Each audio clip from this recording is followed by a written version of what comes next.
kinds of Qigong.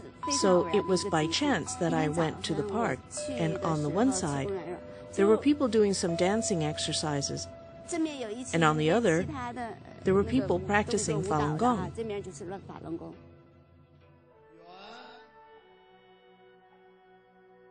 The 5 exercises of Falun Gong, also called Falun Dafa, were relatively simple. And despite numerous claims of illnesses disappearing through the practice, Falun Gong founder Li Hongzhi emphasized the spiritual component of the practice. Being a good person by following the principles of truth, compassion, and tolerance.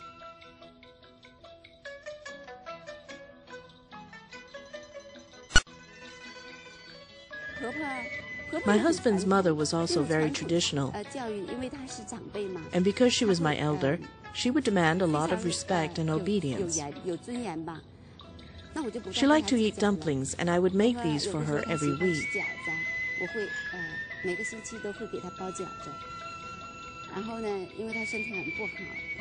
Also, her health was very bad, and I would...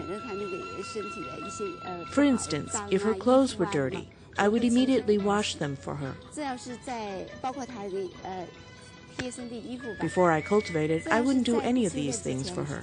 I just wouldn't. Some of the teachings that Falun Dafa has helped me with my family, especially my brothers and sisters, because I have a big family. There were actually 12 of us, and 10 of us are still alive. Betty Hunter is a research librarian from New York. She learned Falun Gong after seeing people doing the exercises in Brooklyn's Prospect Park.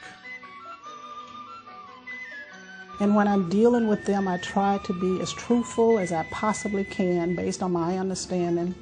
I try to have compassion, which means that I don't meddle in their lives anymore, even my own children. I try to have tolerance.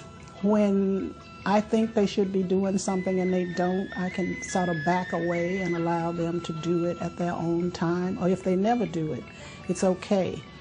And I'm especially like that with my grandchildren, and so my children always say, is that the same lady that brought us up? She doesn't look like the same lady, and she doesn't act like the same lady.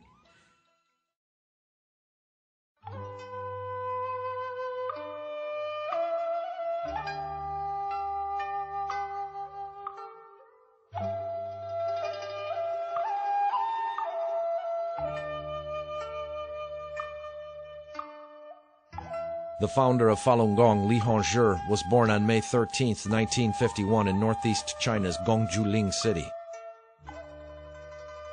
He came of age during the Cultural Revolution, and in 1984, when Qigong was becoming popular, he decided to create Falun Gong, a Qigong practice based on the cultivation system he'd studied as a child.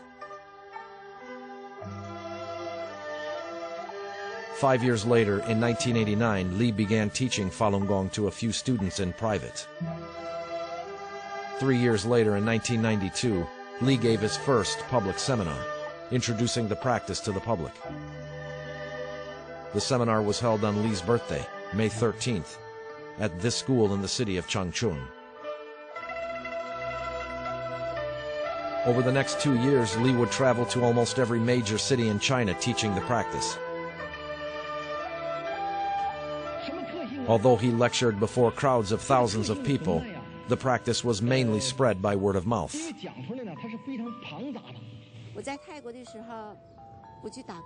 When I was in Thailand, I was working as a kitchen hand in a restaurant. There was a tall, good-looking kid who worked in the kitchen as well. He called me Sister Li. One day he said, "Sister Li, why are you always happy and smiling? And why is your face always glowing?" I said, "I cultivate Falun Dafa." He said, "Oh, so that's how it is." A few days later he said, "I want to learn Falun Gong. Is this okay?"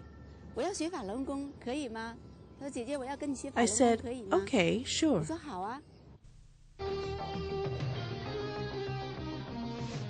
In the beginning, both the Chinese government and state-run media were largely supportive. State television featured interviews with practitioners who claimed to have improved their lifestyles and health through the practice. The changes for myself, the changes for my family and my relatives who see me. It's as though I have been born anew, as though it wasn't me anymore. The me in the past was not like this. In the past I would get drunk, smoke, fight, indulge in food and play. That's the stuff I did. In 1994, Li stopped giving seminars in China, but he continued to write and lecture. He also traveled abroad and lectured in many other countries, eventually settling in New York in 1996, where he lives with his wife and daughter. 2 years later, Li's most popular book, Zhuan Falun, was translated into English. Since then, Falun Gong has spread to around 80 countries, and Li's writings have been translated into over 40 languages. Fueling the spread was Falun Gong's use of the internet. All the Falun Gong books in all available languages, as well as exercise instructions and music, were available for free online. I read some Chinese philosophy, did some Chinese practices. I came across the term celestial cultivation. I decided to go on the internet and do a search on celestial cultivation. To my surprise, 2 things came up. And one of them was Falun Gong, and one of them was a phone number somewhere. I called that phone number and got nothing.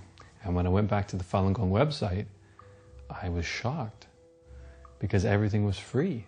I just started clicking the print button over and over and over again because I thought tomorrow the promotion's going to be over and this is going to cost money. Practitioners use other Falun Gong websites to post works of art and music inspired by the practice.